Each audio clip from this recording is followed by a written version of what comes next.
datang langsung PPRT rumah. JKK sign. Bolehlah rumah ada lampu tak? Kita masuk tu ada lampu tak? Cerah. Ada lampu bilik air, ada lampu jambang, ada lampu setua, ada lampu ruang tamu, ada lampu beranda, lampu bilik tidur. Dia pun masuklah rumah dia. Dia tengok cerah, dia buang habis lampu. Menangis habis anak-anak ni. Jadi gelap. Ayah tu terdik ke bodoh? Itu kata. Begitulah bodohnya orang yang bila ulama-ulama datang nak menerangkan akan kehidupan dia dengan ilmu agama, dia duduk dalam gelap kejahilan, dia tak mari, samalah orang tu, dia membuang lampu yang orang nak beri kepada dia, itulah orang yang paling bodoh. Tak mari. Pasal apa orang tak suka kepada ilmu? Kita tengok ni ramai lah, tapi ada surah 3 orang tengok. Malah ni alhamdulillah ramai 200-300 kok rasa-rasa. Tapi ada masjid 8 orang. Ustaz mari ngajar 8 orang dengar. Masjid tiang 18, orang 8. Banyak tiang pada orang. Siang ke ustaz tu, sebab ustaz tu ustaz pelawak. Kalau tak sampai 15 orang dengar, tak bayar.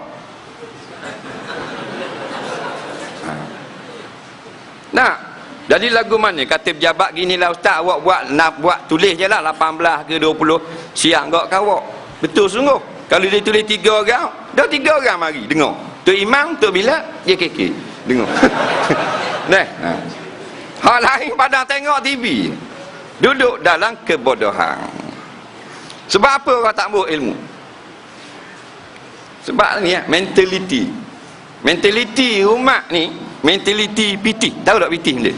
Orang Terengganu panggil PT. Dia tak panggil duit, beci. Dia sebut PT. Pasal duit. Kalau bagi duit, Allahu Rabbi, habis orang mengaji belaka. Nampak? Sebab tu kita tak mau kerja dengan Allah Ta'ala. Kita nak kerja kerajaan dunia, kerajaan Allah tak mau. Padahal kerajaan Allah gaji berlipat-lipat kali ganda. Faham? Tapi kita tak mau kerja. Sebab tu kita tidak tahajud, tidak qiyamul lail, tidak baca Quran, tidak zikrullah. Bangun tengah malam bukan tahajud, tengok bola. Apa kita tak semangat kerja dengan Allah? Pasal bayar lambat. Nampak bayar lambat. Nabi kan cerita siapa yang semayang ini 2 rakaat, 1 mahligai. 2 mana mahligai? Dalam syurga lambat boh. Pahala semayang dalam syurga, pahala hak ni dalam syurga, semua lambat. Kita nak derah. Nampak? Khuliqal insani min ajal. Manusia ni jenis nak derah, nak cepat. Lepas tu kalau kita nak kerja rajin. Kalau sebut kerja dunia, turun pagi balik malam, tak apa. Pasal bayar bulan. Kalau bayar pada masyarakat, tak ada orang nak kerja. Sungguh. Ambil poster jawatan kosong tepek di pokoknya. Tembok ketang 18 stapler. Tulis itu jawatan kosong, kerani kilang, gaji 18,000. 18,000. Beh. Tapi bayar pada masyarakat. Cuy, malah aku. Orang pun kata syarikat gila. Faham tak? Bodoh punya syarikat. Tak ada orang nak kerja. Sebab tu kita kurang ni tak. Orang dah panggil ustaz, panggil penceramah, panggil tok guru, nak sampai ilmu, nak suruh cerah. Boleh hidup di rumah tengok TV. Bodoh tu. Daripada muda sampai tua tengok TV. Faham? Benda boleh. Bukan kita larang tengok TV, tapi ni maghrib ni, bainal maghribi wal isya, prime time dia panggil. Waktu antara maghrib dengan isyak, waktu perdana untuk menuntut ilmu. Jarang ustaz ngajar pukul 4:30 pagi. Faham? Kita nak belajar agama pukul 2:30 petang, kita kerja. Nampak? Jadi bila ramai yang jahil, maka porok peranda berlaku habis. Macam sekarang. Tak menang Islam. Ramai jahil. Ramai jahil. Tapi jahil tak nampak sebagai satu kerugian. Jangan jahil benda-benda yang berkait dengan dunia. Sebab kita telah di brainwash. dalam TV, dalam surat khabar. Tak ada kepentingan ilmu agama, ada. Tengok belanjawan baru ni berapa ratus juta untuk pondok, ada tak? Ada? Tak ada skepeng orang Terengganu panggil. Tak ada skepeng untuk pondok, tak ada.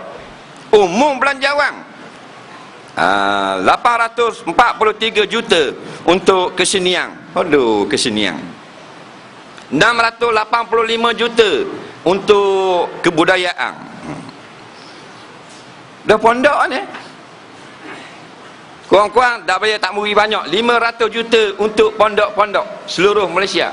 Satu pondok dapat 150,000. Okey tak? Nah, ni jalan nak masuk pondok macam zaman Jepun. Siang tengok, belajar hadis Nabi, belajar tafsir Quran, belajar kitab-kitab agama untuk melahirkan ulama-ulama. Tak ada bantuan daripada pemerintah. Pasal apa? Pasal pemerintah bapak jahil.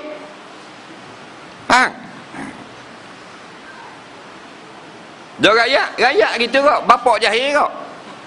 Dah. Jahil belaka, tak tahu ke benda. Jahil ilmu agama. Dalilnya kita ni, banyak mana kita ni yang hari-hari dah mari dengar, tadah kita dengar kuliah, jahil lagi. Apatah lagi anak beranak kita yang jenis tak berahi dengar orang ngajar, lagilah jahil. Tu kata. Bila jahil macam-macam berlaku. Yang paling dahsyat kekufuran. Al-jahlu aqrabu ilal kufri. Bila jahil mudah menjadi kafir. Ramai mana masuk Kristian, masuk Hindu. Nah, pasal jahil punya pasal. Orang Islam lawan ulama, ada tak? Dia orang Islam, dia lawan ulama pasal jahil. Kalau dia belajar, dia tak lawan. Nampak?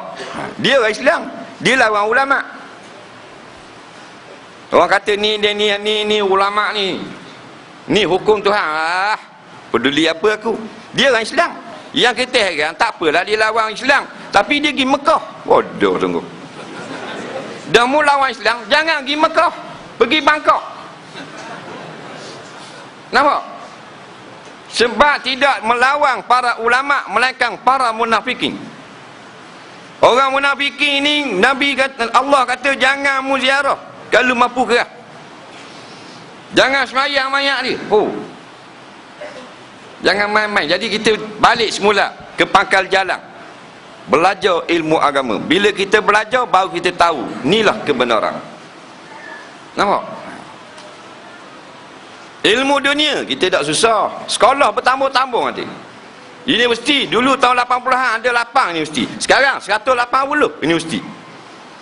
Nah, tak masuk kolej lagi. Banyak dah perkara dunia. Hak agama ni. Nampak? Tengoklah sekarang ulama berlawan dengan orang jahil, orang sokong orang jahil. Bodoh punya manusia ni.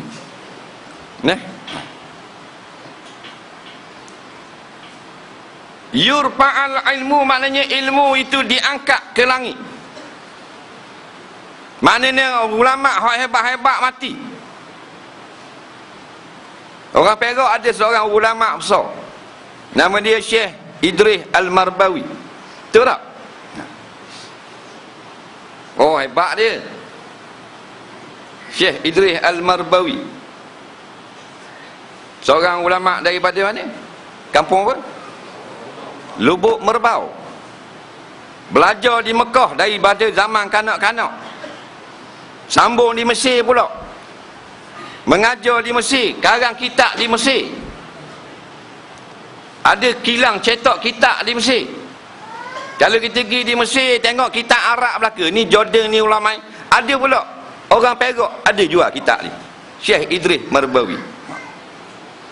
Dia lepas dia menjadi ulama, dia balik ke Perak pasal lama sangat duduk di Mesir. Dia balik nak tengok kampung lama dia. Dia balik di Perak, dia dengar orang kata ada seorang alim di Kelantan nama Tok Kenali. Dia pergi jalan kaki